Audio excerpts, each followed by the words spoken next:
Hi hello வணக்கம் and welcome back to smart Vivasayi. நம்ம இன்னைக்கு நீலகிரி மாவட்டம் குன்னூர்ல இருக்கக்கூடிய ஒரு ஸ்ட்ராபெரி ஃபார்முக்கு வந்திருக்கோம்.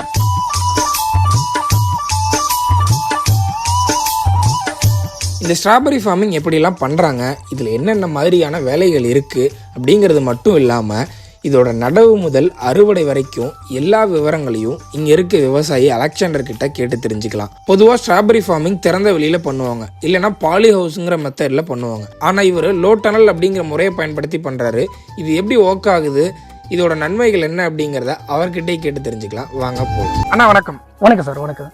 உங்களோட பேரு, இந்த இடம் எங்க இருக்கு, நீங்க என்னென்ன ஃபார்மிங் பண்ணிட்டு இருக்கீங்க? சார் என் பேர் அலெக்சாண்டர். இது வந்துட்டு குன்னூர் நீலகிரி டிஸ்ட்ரிக்ட்ல வந்துட்டு குன்னூர் தாலுக்கால பேரட்டி பஞ்சாயத்துல இருக்கு. செனட்டோரியன்ற ஊர்ல நாங்க ஸ்ட்ராபெரிக்கு விவசாயம் பண்ணிட்டு இருக்கோம். நான் வந்துட்டு 2020 வந்துட்டு மிலிட்டரியிலேருந்து ரிட்டையர்ட் ஆனேன் சார். 26 வருஷம் சர்வீஸ் பண்ணிட்டு மிலிட்டரியிலேருந்து ரிட்டையர்ட் ஆகிட்டு வந்தேன். ரிட்டையர்ட் ஆகிட்டு வரும்போது எனக்கு அப்பா தோட்டம் பண்ணிட்டு இருந்தாங்க. அதுக்கு முன்னால் தாத்தாங்கிலேருந்து தோட்டம் பண்ணிட்டு இருக்கிறதுனால வந்துட்டு தோட்டத்தில் தான் எனக்கு முழு ஈடுபாடு இருந்துச்சு. அதில் இருந்துட்டு நான் தோட்டத்தை தான் இறங்கணும்னு வந்தோம். வரும்போது என் தம்பியும் வந்துட்டு இது கூட கொஞ்சம் ஸ்ட்ராபெரி அந்த பூ அதை பற்றியெல்லாம் கொஞ்சம் தெரிஞ்சதுனால இந்த இதை வந்து பார்க்கலாம், தொடங்கி பார்க்கலாம். எங்கள் அப்பாங்க பண்ணதெல்லாம் வந்துட்டு காய்கறி விவசாயம் தான் பண்ணிட்டு இருந்தாங்க. அதை விட இது கொஞ்சம் வந்துட்டு ஏன்னா நம்ம பழைய காலத்துக்கு கொஞ்சம் மாறணுமே அப்படின்றதுக்காக, அது இல்லாமல் மன நிறைவாகவும் இருக்கணுமேன்றதுக்காக நான் வந்த பின்னால் இந்த ஸ்ட்ராபெரி பண்ணிருக்கேன். நல்லா திருப்தியாக இருக்கு வேலை செய்யறதுக்கு.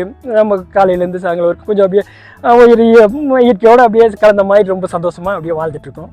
முழுமையாக இயற்கை விவசாயம் பண்றீங்களா, செயற்கை விவசாயம்? முழுசா இயற்கை விவசாயம்னு சொல்ல முடியாது சார். எப்படின்னாக்கா இப்போ வந்துட்டு என்ன, நம்ம முதல்ல தொடக்கத்திலேருந்தே பார்க்க வேண்டியிருக்கு. தொடக்கத்தில் மண்ணை ரெடி பண்ண வேண்டியிருக்கு. வண்டி விட்டு அடிக்கிறோம். அதுக்கு அடுத்தது வந்துட்டு மாட்டு எருவை போட்டு எல்லாம் ரெடி பண்ணுறோம். அப்புறமேட்டு மண்புழு உரமும் போடுறோம். அதுக்கு அடுத்தது ட்ரிப் சிஸ்டம் கொடுக்குறோம். மேலே வந்துட்டு மல்ச்சிங் சீட் போட்டு நாற்று வந்துட்டு தனித்தனியாக ஒரு பூனையிலேருந்து வாங்குறோம், இல்லைனாக்கா மானஸ்வர் 2 இடத்துல வாங்குறோம். நாற்றுலேயும் வெரைட்டி தனித்தனியாக இருக்குது, நிறைய வெரைட்டி இருக்குது. ஒவ்வொரு வெரைட்டி ஒவ்வொரு மாதிரி இருக்குது. நானும் இப்போ 2020 ரிட்டர் ஆகிட்டு வந்த பின்னால் இந்த தொழிலை அப்படியே ஒவ்வொன்றும் கற்றுக்குறோம், படிச்சுட்டு வரோம். அப்படி இதில் என்னன்னா, இப்போ கால்சியம் நைட்ரேட், பொட்டாசியம் நைட்ரேட் வாரத்தில் 2 டைம் ட்ரிப் சிஸ்டத்தில் பைப்பு கலந்து கொடுக்குறோம். அதுக்கு அடுத்தது MKP, MAP அந்த மாதிரியெல்லாம் வந்துட்டு ஒரு நாள் விட்டு ஒரு நாள் அந்த மாதிரி மருந்துங்க மாற்றி மாற்றி கொடுத்துட்ருக்கோம். முடிஞ்ச அளவுக்கு இதில் வந்துட்டு என்னன்னாக்கா, நம்ம தோட்டக்கலைத்துறையில் வந்துட்டு நம்ம மேடமாக இருக்கட்டும், எல்லாமே நமக்கு ரொம்ப உதவியாக இருக்காங்க. அவங்க கூட வந்து நம்ம கூட விசாரிப்பாங்க. இது பண்ணுமா, அது பண்ணுமா, என்னென்ன அது அடுத்தது நீங்கள் இது பண்ணுங்க அப்படின்னு சொல்லுவாங்க. அப்போ நமக்கு ஏதாவது பிரச்சனை வருது இந்த பூச்சிக்குனாக்கா என்ன மருந்து நீ மாயில் அந்த மாதிரி சொல்லுவாங்க. அதுக்கு அடுத்தது பங்கி சைடுக்கு அதுக்கு பிரச்சனைக்கு அவங்க கொடுக்குற மருந்தை நாங்கள் வந்துட்டு பயன்படுத்துவோம். அவங்க வந்துட்டு இந்த நம்ம ஸ்ட்ராபெரி பண்ணுறதுக்காக நமக்கு ஊக்கப்படுத்துறதுக்காக மானியமாக ஒரு 40,000 ரூபா அதுவும் கொடுக்குறாங்க. அந்த மாதிரிலாம் நிறைய விஷயம் எங்களுக்கு பண்ணுறாங்க. அவங்களுக்கு ரொம்ப நன்றி தெரிஞ்சுக்கணும். அதே மாதிரி நம்ம இன்ஜினியர் டிபார்ட்மெண்ட்டும், வேளாண்மை துறை இன்ஜினியர் டிபார்ட்மெண்ட் மூலியமாக நமக்கு சோலார் இது மோட்டர் கிடைச்சி, அதனால வந்துட்டு இப்போ ஃபோன்லேருந்து ஆப்ரேட் பண்ணால் தண்ணி அங்கங்கே போயிடும். அங்கே இருந்துட்டு நம்ம ட்ரிப் சிஸ்டமாக கொடுத்துருவோம். ஃபஸ்ட்டெல்லாம் அந்த கேனில் தூக்கி ஊற்றிட்டு இருப்போம். அந்த பிரச்சனைலாம் இல்லாமல் இப்போ கொஞ்சம் நிறைவா இருக்கு. ஆனா இப்போ இந்த ஒயிட் கலர்ல கவர் யூஸ் பண்ணிருக்கீங்கல்ல, இது எதுக்காக யூஸ் பண்றீங்க? நார்மலா எல்லா ஸ்ட்ராபெரி ஃபார்ம்லயும் இது யூஸ் பண்ணுவாங்களா? நான் வந்து 2020 ரிட்டர்ட் ஆகிட்டு வந்த பின்னால தொடங்கினது ஸ்ட்ராபெரி தொடங்கின போது என்ன ஆச்சுனாக்கா, நல்ல கிளைமேட் இருக்கும்போது, நல்ல வெதர் இருக்கும்போது நல்லா அருமையாக பழம் கொடுக்குது, நல்லா போயிட்டே இருக்கு. இடையில வந்துட்டு நம்ம இப்போ பாருங்க, இப்போ ஏப்ரல் வரைக்கும் ஓரளவுக்கு நல்லா போயிட்டு இருக்குன்னு வைங்க. இப்போ இனி அடுத்து தொடங்குற மே மாசம் எல்லாமே அங்கே கீழே வெயில் அதிகமாக இருக்கும், இங்கே வந்துட்டு சீசன் தொடங்கிடும். நம்ம ஃப்ரூட்ஸோ ஃப்ளவர்ஸோ அதுக்கு அடுத்தது பார்த்தா நமக்கு தொடர்ந்து அப்படியே வந்துட்டு மழையா பெஞ்சிட்டு இருக்கும். ரொம்ப வந்துட்டு ஈரப்பதமா இருக்கும். ரொம்ப இந்த மாதிரி சூடே கிடைக்காது, வெயிலே கிடைக்காது.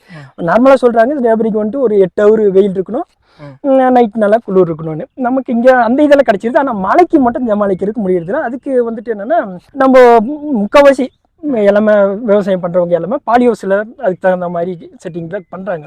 நம்ம ஓப்பனில் பண்ணும்போது எனக்கு வந்துட்டு ரொம்ப போன வருஷம் ஒரு 3 வருஷமாக பார்த்துட்டு இருக்கிறதுல வந்துட்டு மழை டைமில் ரொம்ப அடி வாங்குறது, பழங்கள்லாம் டேமேஜ் ஆகுறது, அந்த இதெல்லாம் பார்த்தேன்.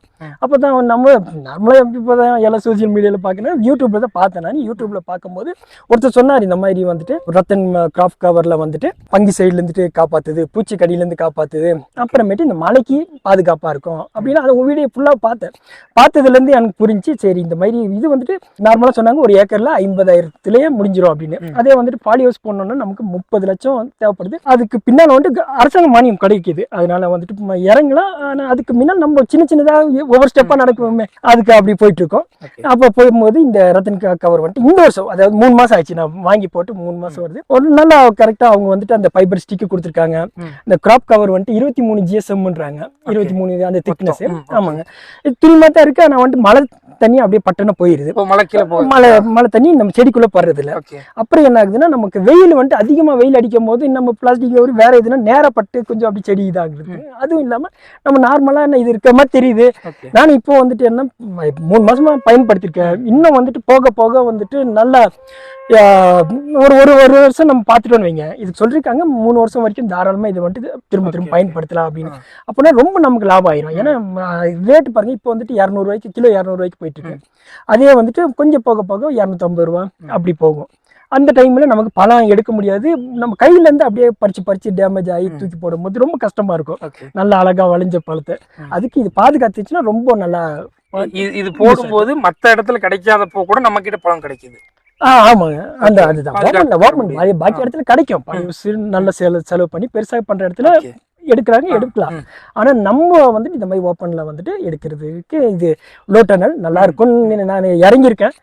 போக போக நாங்க இன்னும் ஒரு 6 மாசத்துல நான் உங்களுக்கு போன் பண்ணியே சொல்லிடுறேன், இந்த மாதிரி ரொம்ப பாயிண்ட் இருக்கு, இல்ல இதுல வந்துட்டு என்னென்ன நல்லது இருக்கு இது இருக்குன்னு நான் சொல்லிடலாம். இதுங்கண்ணா இப்போ உங்களுக்கு யூஸ் பண்றதுக்கு எப்படி கன்வீனியன்ட்டா இருக்கா, ஈஸியா இருக்கா? இப்போ லைக் ரெயின் வந்துச்சுன்னா, மழை வந்துச்சுன்னா உடனே உங்களால வந்து க்ளோஸ் பண்ணி பண்ணிட முடியுதா? ரொம்ப கஷ்டம்லாம் ஒண்ணுமே இது இல்லை. சும்மா வந்துட்டு நம்ம கட்டியிருக்கோம், அதை வந்துட்டு காலையில் டைம்ல மேலே தூக்கி விட்டுறோம், பழம் பறிக்கிறோம். அதுக்கு அடுத்தது மழை ரொம்ப வெயிலாக இருந்துச்சுன்னா அப்படியே விட்டுருவோம். நம்ம அதான் நம்ம ஃபர்ஸ்ட் சொன்ன மாதிரி நம்ம வானிலை அறிக்கை இந்த இதெல்லாம் பார்த்துட்டு அதுக்கு தகுந்த மாதிரி நான் பயன்படுத்திக்குவேன். இதை வந்துட்டு விரிச்சு விடணுமா இது பண்ணணுமான்னு நமக்கு கொஞ்சம் சிரமத்தை பார்த்தாக்கா அதனால வந்துட்டு நமக்கு பலன் அதிகமாக இருக்குனாக்கா அதுக்கு தானே இறங்கி பார்க்கணும். பழசிலியா அப்படி இல்லாமல் கொஞ்சம் புதுசாக இறங்கி பார்க்கறது நல்லது தானே, அதுக்காகத்தான் இறங்கி பார்த்துருக்கேன்.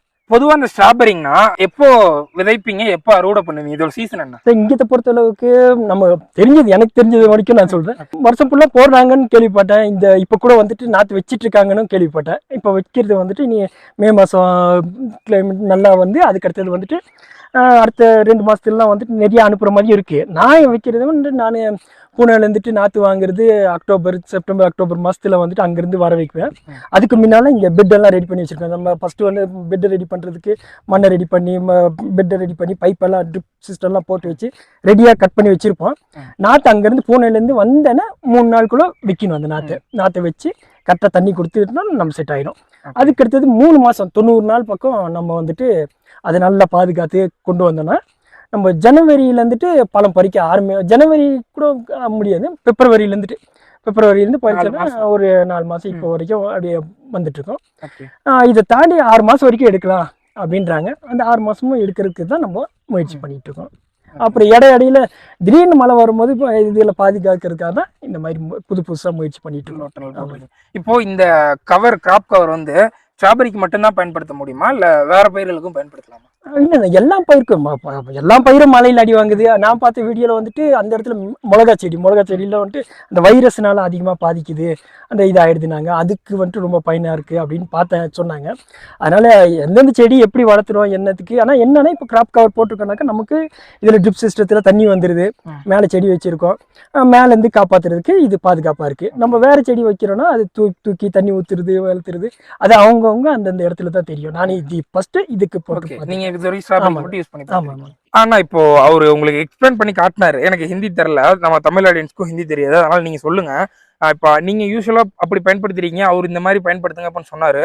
அதுக்கு இதுக்கு இப்போ என்ன டிஃபரன்ஸ் உங்ககிட்ட கன்வே பண்ணாரு, இதன் மூலியமா என்ன பயன் கிடைக்கும்? ஆமாங்க, ஒவ்வொரு நாளும் ஒவ்வொன்று கத்துக்கிறதுக்கு முடியுதுன்னு சொல்ற மாதிரி இன்னைக்கு வருண் சார் வந்திருந்தாரு. அவரே இங்க வந்துட்டு இந்த மாதிரி போடுறதுக்கும் இந்த அவங்க கரெக்டாக இந்த ஒரு கம்பி போட்டு நான் வந்துட்டு இப்படி கட்டி விட்டுருந்தோம். அதுக்கு 2 கம்பி போட்டு இந்த மாதிரி கிராஸாக போட்டு அதில் கயிறு என்னத்துக்கு யூஸ்ன்னு எனக்கு ஃபஸ்ட் தெரியாது. அப்போ அவர் சொன்னார், இந்த மாதிரி கயிறை இந்த கட்டையை வந்துட்டு இந்த கிராஸாக குத்தணுமாமா. குத்திட்டு இந்த ஃபஸ்ட்டு வந்து கயிறு 3 சைடு மேலே கீழே இந்த சைடில் அப்படியே சுற்றி இழுத்து கட்டிடுறாங்க. கட்டின பின்னால் அந்த கிளிப்பு போடுறாங்க. அதுக்கு அடுத்தது அதுக்கு மேலே இந்த துணியை இழுத்து கட்டிட்டா நமக்கு கீழே இடமா கேப்பே இல்லாதனால இப்போ நமக்கு அந்த பண்ணு வருது மழை பெய்யும் போது அந்த மண் சேரி இதெல்லாம் வந்துட்டு பழத்தில் பட்டு அது கொஞ்சம் பிரச்சனைலாம் வரும். அதனால அந்த பிரச்சனையே இல்லாமல் இருக்கிறதுக்கு இது மொத்தமாக கவர் ஆயிடுது. அதே மாதிரி இங்கே கேப் இருக்கிறதுனால இதில் வந்துட்டு பூச்சி இதுங்க எல்லாமே போகும். இது இப்படி கட்டினாக்கா எங்கேயுமே எல்லாமே கவர் ஆயிடுது, மொத்தமாக எதுவுமே உள்ளே போகாது. நமக்கு அதே மாதிரி வேலை செய்கிறதுக்கும் இதை வந்துட்டு ஒரே ஆள் இப்படி இழுத்து விட்டுக்கலாம், இதை இப்படி இழுத்து விட்டுக்கலாம், ஈஸியாக இருக்குது. இப்போ இவர் சொன்னது இப்போ வந்து சொல்லி கொடுத்தது ரொம்ப யூஸாக இருக்குது நமக்கு. அதே மாதிரி ஒவ்வொன்றும் கற்றுக்கிறதுல ரொம்ப நல்ல விஷயம். இந்த ஸ்டிக்கு, அந்த கயிறு, அதுக்கடுத்தது இந்த ஆங்கரு, அதுக்கடுத்தது இந்த கிளிப்பு. அப்போ கிளிப் வந்துட்டு இந்த போட்டாக்கா நம்ம ஒரு சைடில் போட சொல்கிறார். இப்போ முதல்ல ஒரு சைடில் இப்படி போட்டு அப்படி அமுத்தி விட்டாக்கா அது எந்த இடத்துல போடுறோமோ அப்படி இருந்தது. அப்புறம் கயிறு வந்துட்டு இது ஆடாமல் அசையாமல் இருக்கிறதுக்கு இந்த கயிறுக்கு இப்படி கட்டிடுறோம். ஆங்கர் வந்துட்டு நமக்கு காற்று என்ன காற்று அடித்தாலும் அப்படி தூக்காது இருக்கிறதுக்கு இந்த ஆங்கர் 2 சைடு இப்படி கட்டிட்டு இந்த கயிறு எடுத்து இப்படி கட்டிட்டாக்கா இது காற்று மழைக்கு மெயினாக நமக்கு ஆடி மாதத்தில் காற்றுல வந்துட்டு நம்ம இது என்னதான் பெரிய ஒவ்வொரு டைமும் பால் எழுந்து கொடுத்து ஆட்டிடுது, அந்த மாதிரி காற்றெல்லாம் அடிக்கும் ஆடி மாதம். நமக்கு இது எப்படி ஜமாளிக்கணும்னு ஆடி மாதம் பயன்படுத்திட்டு சொல்லலாம். ஏன்னா நான் போட்டிருந்ததுக்கும் இவர் வந்து சொல்லி கொடுத்ததுக்குமே வந்துட்டு நிறைய வித்தியாசம் இருக்குது. நான் போட்டது அப்படியே ஆடிட்டு இருக்க மாதிரி இருக்கிறதுனால கொஞ்சம் இதுதான் இருக்குது. இவர் போட்டது நல்லா லைட்டாக ஸ்ட்ராங்காக அப்படியே வந்துட்டு நல்லா பாதுகாப்பாக இருக்க மாதிரி இருக்குது. இந்த காணொலி உங்களுக்கு ரொம்ப பயனுள்ளதாக இருந்திருக்கும்னு நம்புகிறேன். இந்த ஸ்ட்ராபெரி ஃபார்மிங் பற்றி உங்களுக்கு ஏதாவது சந்தேகம் இருந்துச்சுன்னா விவசாயி அலெக்சாண்டரோட நம்பரை நான் டிஸ்கிரிப்ஷனில் கொடுக்குறேன். அது மட்டும் இல்லாமல் நீங்களும் ரத்தன் லோ டனலை உங்கள் விவசாய முறைக்கு பயன்படுத்தணும்னு நினைக்கிறீங்கன்னா அவங்களோட கான்டாக்ட் நம்பரும் டிஸ்கிரிப்ஷனில் கொடுத்துருக்கேன். தேவைப்படுறவங்க யூஸ் பண்ணிக்கோங்க.